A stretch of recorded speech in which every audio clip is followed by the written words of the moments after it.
예방접종의 실시를 살펴보면 현재 우리나라 표준 예방접종은 국가 필수 예방접종과 기타 예방접종으로 구분이 됩니다. 국가 예방접종은 국가가 권장하는 예방접종으로서 무료접종이 지원이 되며 기타 예방접종은 이외 민간 의료기관에서 접종이 가능한 예방접종을 말합니다.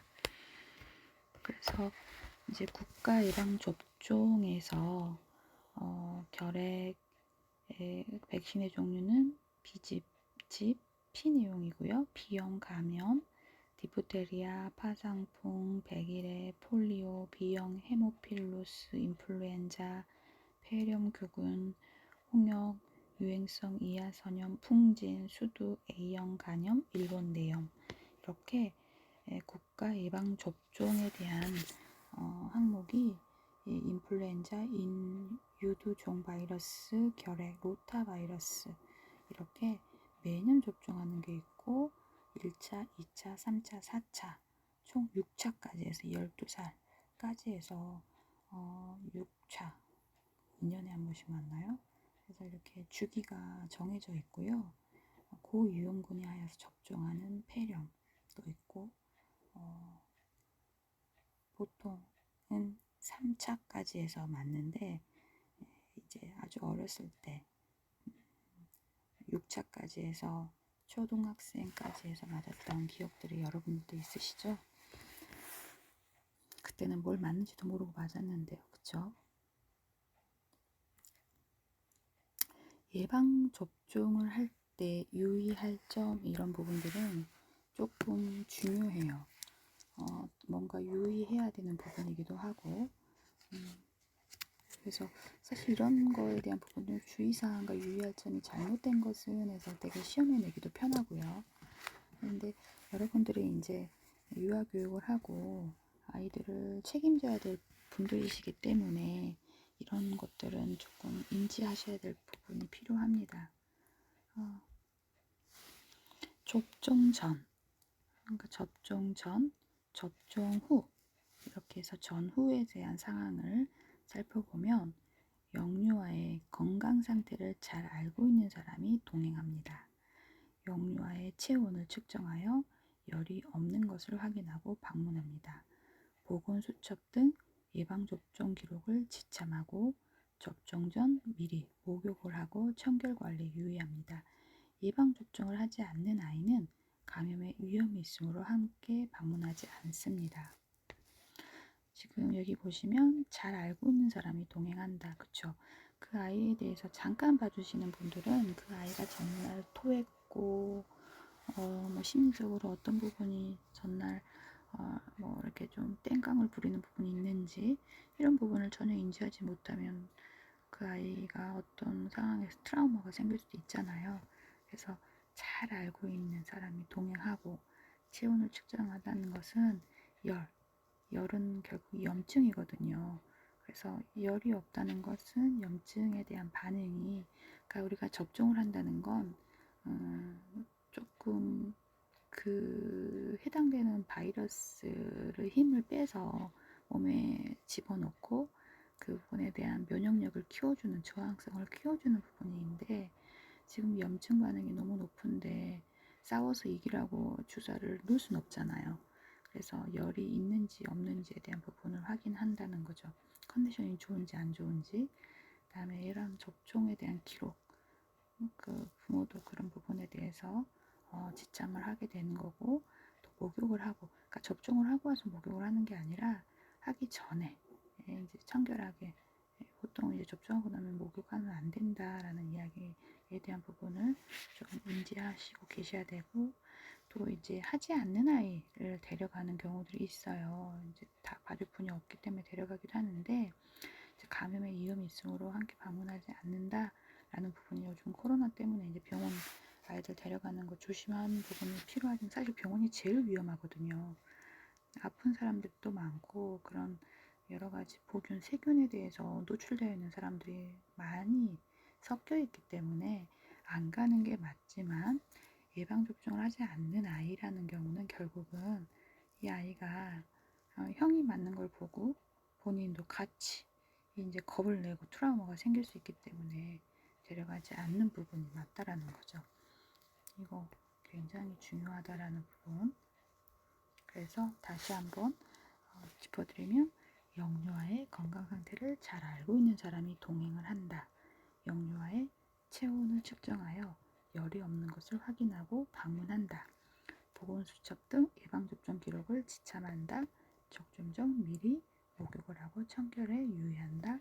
예방접종을 하지 않는 아이는 감염의 위험이 있으므로 함께 방문하지 않는다. 이렇게 인지하셨으면 좋겠어요. 접종, 아까는 전이었죠.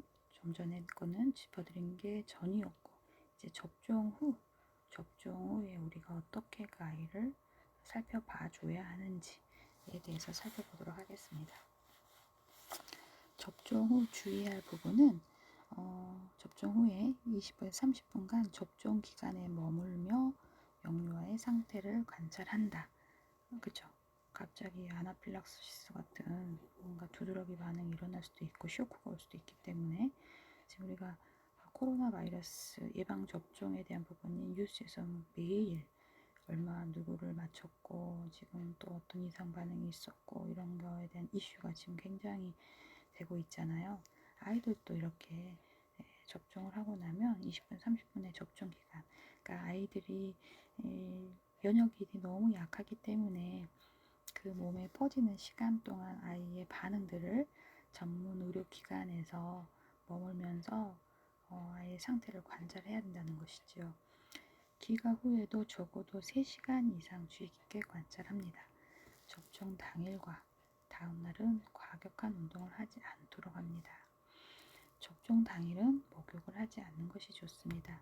아무래도 주사 바늘로 피부 어느 일정 부분을 뚫고 들어갔기 때문에 물이 들어가는 건 세균 감염의 우려가 있기 때문에 목욕하지 않는 게 맞습니다. 접종 부위는 청결하게 한다. 접종 후 최소 3일간은 특별한 관심을 가지고 관찰하며 고열이나 경련이 있을 때에는 의사의 진찰을 받도록 합니다.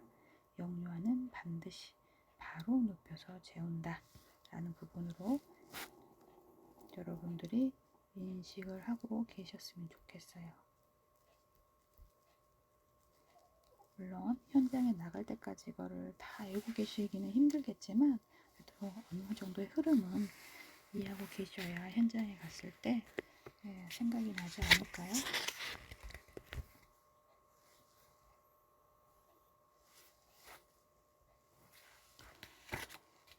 예방접종 후 간호를 살펴보면 간혹 접종 부위가 빨갛게 부어오르는 경우가 있는데, 이는 면역 형성 과정의 자연스러운 현상이므로 특별히 조치하지 않아도 됩니다. 접종 부위에 발적, 통증, 부종이 생기면 찬 물수건을 데워주거나 또 진통이나 해열을 위해 처방된 진통제를 투약할 수 있으며, 미지근한 수건으로 몸을 닦아주도록 합니다. 영유아가 접종 후 음식을 먹기 어려워하면 수분을 충분히 섭취할 수 있도록 도와주어야 합니다. 세 번째로 유아교육기관에서의 건강관리를 살펴보도록 하겠습니다. 건강 관찰과 기록을 살펴볼 건데요. 영유아 건강 이상을 알리는 징후들이 있어요. 그 징후에 대한 부분은 이유 없이 활동량이 적어지고 눈에 초점이 없다, 평소와 달리 활동에 무관심하거나 나른해하고 무력해 보인다, 필요한 기색이 보이고 오래 앉아 있지 못하고 기대거나 누우려 한다. 아까 제가 말한 그 동훈이 같은 케이스죠. 진짜 좀 아이가 뭔가 활동성이 굉장히 아이들은 좋거든요. 근데 뭔가 앉아있지도 못하고 기대거나 누우려고 하는 애들이 있으면 유심히 관찰해 보셔야 돼요. 고통에 대한 불쾌감을 표시하고 지나치게 땀을 흘린다. 창백하거나 몸이 차고 입술이 마르고 창백하다. 상기된 얼굴을 하면서도 생기가 없다. 눈에서 눈물이 나고 눈곱이 끼어 있거나 충혈이 되어 있다. 메스꺼워하고 먹거나 마시려 하지 않는다. 칭얼거리기도 하고 울며 아프다고 통증을 호소한다. 이런 아이들이 건강 이상을 알리는 징후들이 있거든요. 그래서 이런 부분들로 관찰을 해보셔야 된다는 겁니다. 건강한 성장과 발달을 지원하기 위해서는 유아교육 기관에서 생활하는 영유아의 건강 상태를 세심히 관찰하여 조기에 문제를 발견하고 대처해야 합니다. 교사는 이를 건강 관찰을 통해 영유아들의 행동과 정서 상태를 살피고 건강에 이상이 있을 경우 적절한 조치를 취해야 합니다. 영유아에 대한 건강 관찰은 등원에서부터 실시하고 가정에서 작성한 수첩, 알림장 같은 것들을 말하겠죠. 그런 등을 확인하여 매일의 건강을 파악하는 기초 자료로 활용하게 됩니다. 영유아의 건강에 대한 기본 내용과 필요한 요구사항에 대한 정보는 부모 면담이나 개인 건강 조사서 등을 통해서 사전에 파악하도록 합니다.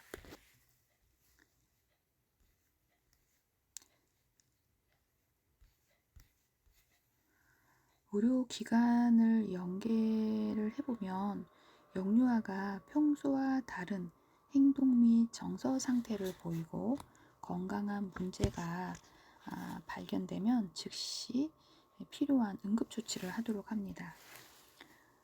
증세가 심한 경우에는 보호자에게 연락한 후 의료기관에 연계하도록 합니다. 유아교육기관에서는 영유아의 건강 증진을 도모하기 위해 지역사회 보건소 및 의료기관과 연계하여 기관별 건강 주치 제도를 운영할 수 있습니다. 지역 의료기관과의 연계 협력을 통해 질환을 조기 발견하고 질병 예방 교육을 실시하고 예방을 접종하고 정기 건강 검진 등을 효과적으로 실시할 수 있습니다. 의료기관의 주치의에서는 질병 예방을 위한 교육을 실시하고 또 의료법에 의한 건강 진단을 실시하게 됩니다. 건강 주치의 제도라는 게 이제 제가 현장에 있을 때 실시가 되어서 어린이집이나 유치원 인근에 있는 치과라든지 소아과라든지 피부과라든지 성형외과라든지 치과라든지 이런 건강 주치의 제도에 그 보건복지부에서 일정 양식을 주시고 거기에 있는 원장님하고 또 시설장인 제가 뭔가 직인을 찍어서 건강 교육이라든지 예방 접종에 대한 교육이라든지 이런 것들을 그러니까 어린이집에서 유치원에서 담임 교사가 실시하기보다 직접적 연관이 있는 전문가가 오시거나 우리가 견학을 해서 그런 교육을 안내받으면 되게 애들이 효과적으로 좋아해요. 그런 부분들을. 그래서 그런 의료법에 의한 건강 진단을 실시할 수 있도록 연계하는 부분이 현장에서 함께 이루어지는 부분이 있습니다. 세 번째로 정기적인 신체 계측을 살펴보면 영유아의 전반적인 성장과 발달 사항을 평가하기 위해서 유용하게 사용되는 방법이기도 한데요. 정기적인 신체 계측을 통해 주기적으로 영유아의 키, 체중, 머리둘레, 가슴둘레를 측정하여 건강기록 수첩에 표시합니다.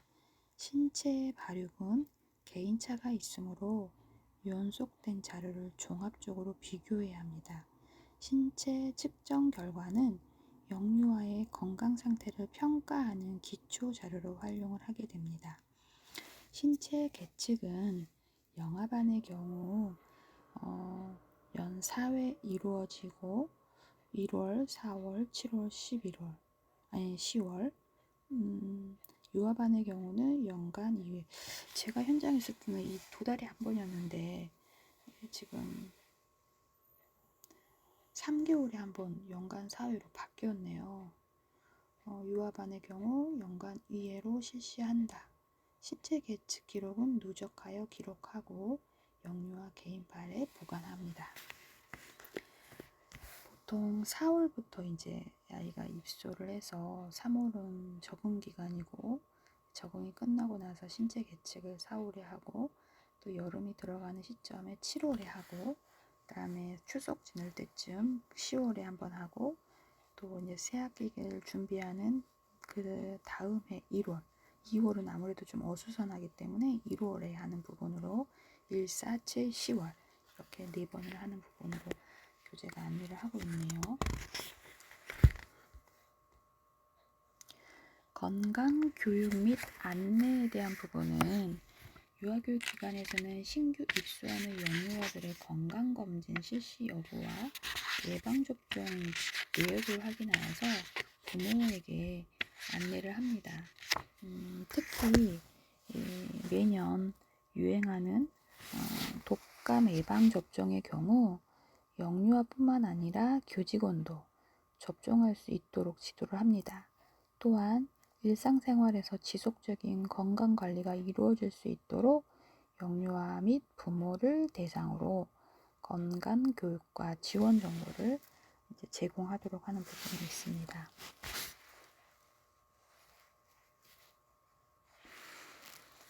영유아기의 감염병과 대응을 살펴보면 신체의 면역력이 충분히 발달하지 않은 영유아기는 감염병에 매우 취약한 시기이기도 합니다. 유아교육 기관에서 감염성 질환이 발생할 경우 그 전파력이 매우 크기 때문에 감염성 질환 관리가 매우 중요하고요.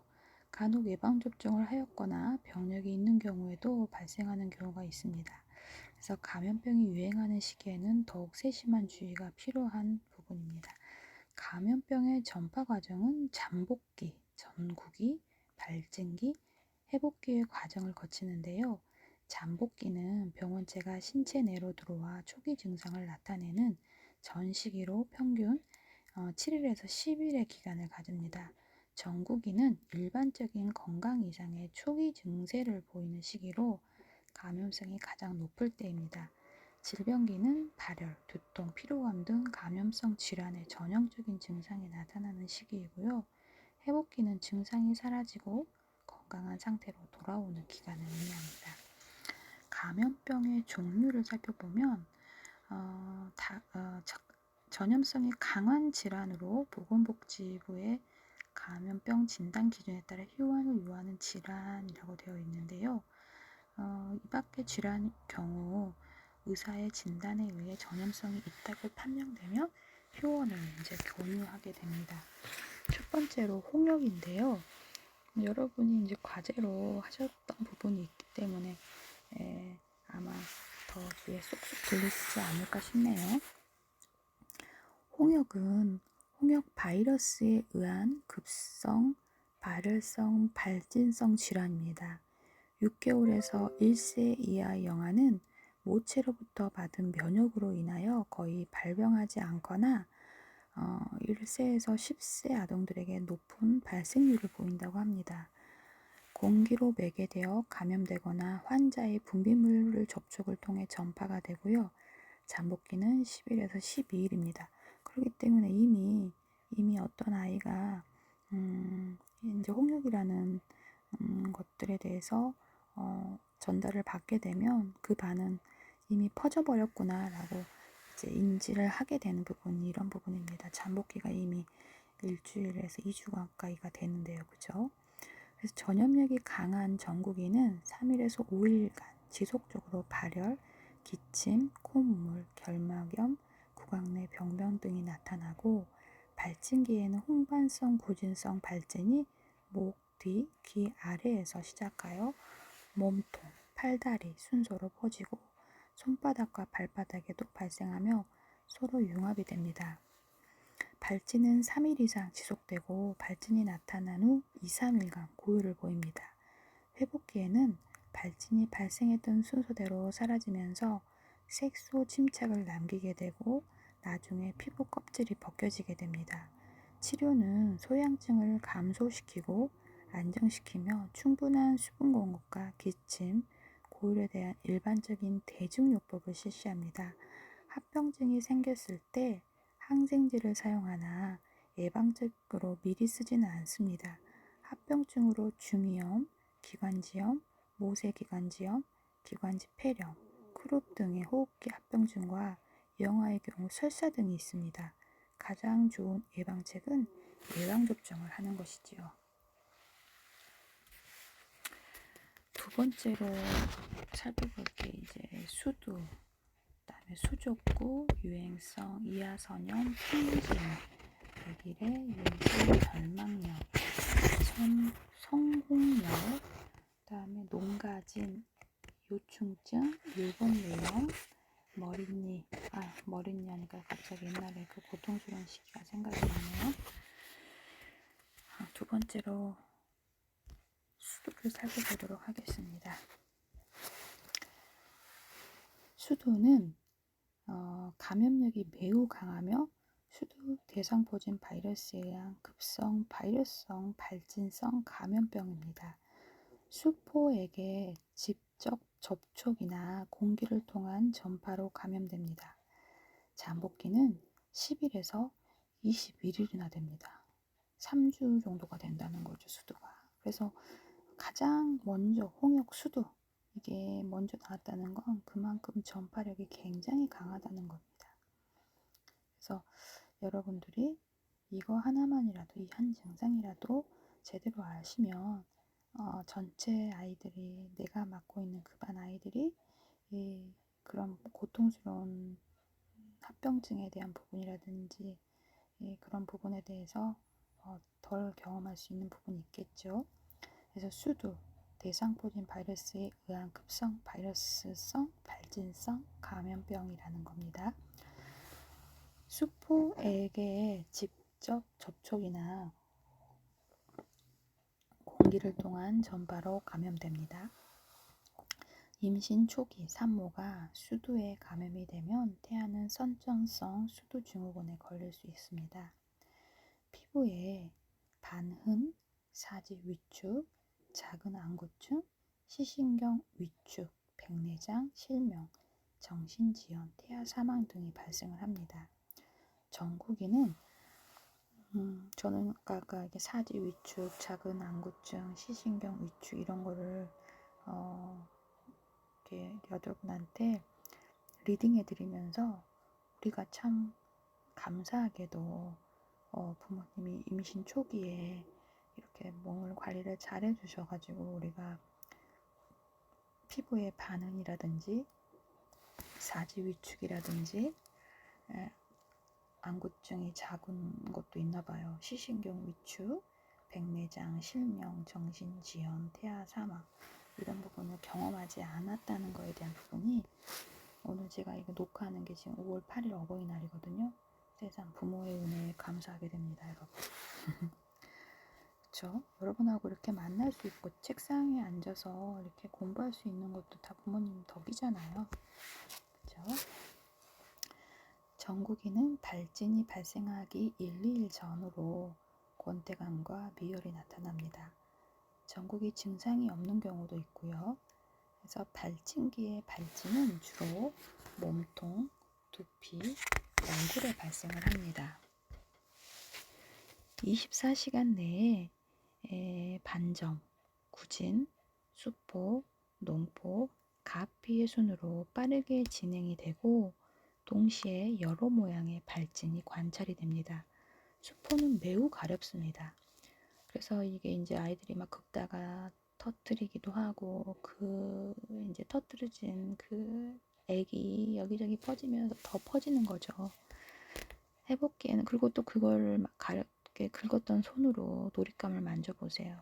이제 전파력을 타고 애들한테 계속 옮겨갑니다. 어디 영화를 보는 것 같죠. 회복기에는 모든 병변에 가피가 형성되며 회복이 됩니다. 합병증으로는 발진 부위, 세균 감염, 폐렴, 뇌염, 라이 증후군이 있고요. 치료는 가려움이 심할 때 진정제를 사용할 수 있고 2차 감염이 있을 때는 항생제를 쓰게 됩니다. 안전과 수행요법이 필요하며 가려움증을 감소시키기 위해서 병원에서 처방 연고를 바르기도 합니다. 그래서 예방접종을 받는 것이 가장 좋습니다.